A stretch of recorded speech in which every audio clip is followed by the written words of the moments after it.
गांव में हर कोई अर्जुन की गुमशुदगी को लेकर डरा हुआ था। खेत के पास से गुजरने की किसी की हिम्मत नहीं हो रही थी। अर्जुन के तीनों दोस्तों ने अपनी जान बचाने के लिए गांव छोड़ने का फैसला किया, लेकिन जिस रात वे गांव से भागने वाले थे, उनके घर की दीवारों पर खून से लिखा हुआ मिला, मेरा हिसाब अभी बाकी है। उनकी रूह कांप गई। उन्होंने समझ लिया कि उनसे भागा नहीं जा सकता, लेकिन सवाल यह था कि अर्जुन अब कहां है।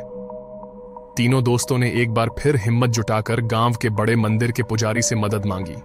पुजारी ने उनकी बातें सुनकर कहा, जो कुछ भी हो रहा है वह सिया की आत्मा का प्रकोप है, लेकिन यह आत्मा अकेली नहीं है, इसके पीछे किसी और बड़ी शक्ति का हाथ है। पुजारी ने बताया कि खेत के उस कुएं में न केवल सिया की आत्मा बल्कि कई और आत्माओं का निवास है, जो पिछले कई दशकों से वहां फंसी हुई हैं। अर्जुन उसी कुएं में खींच लिया गया है। पुजारी की सलाह पर तीनों दोस्त पुजारी के साथ रात को उस कुएं के पास गए। वहां एक भयानक नजारा उनका इंतजार कर रहा था। कुएं के चारों ओर एक लाल धुआं छाया हुआ था और कुएं के भीतर से सिया की आवाज गूंज रही थी, मुझे बचाओ, मुझे इंसाफ चाहिए। दोस्तों ने डरते डरते कुएं के भीतर झांका तो उन्होंने देखा कि अर्जुन कुएं के पानी में उल्टा लटका हुआ है और उसके चारों ओर सफेद साड़ियों में लिपटी डरावनी आकृतियां घूम रही थीं। पुजारी ने मंत्र पढ़कर आत्माओं से सवाल किया, तुम्हारा मकसद क्या है?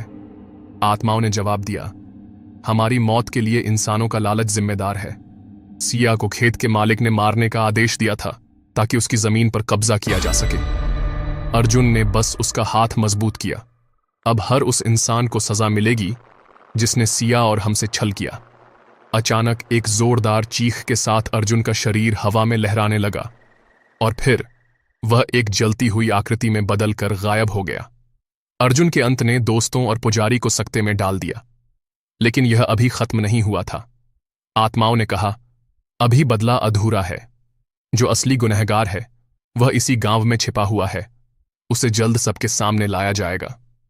सिया की आत्मा अब गांव के हर घर में डर और खौफ का साया बनकर मंडराने लगी। अगले एपिसोड में कौन है असली गुनहगार और आत्माएं कैसे लेंगी अपना बदला? क्या गांव के लोग इसे रोक पाएंगे?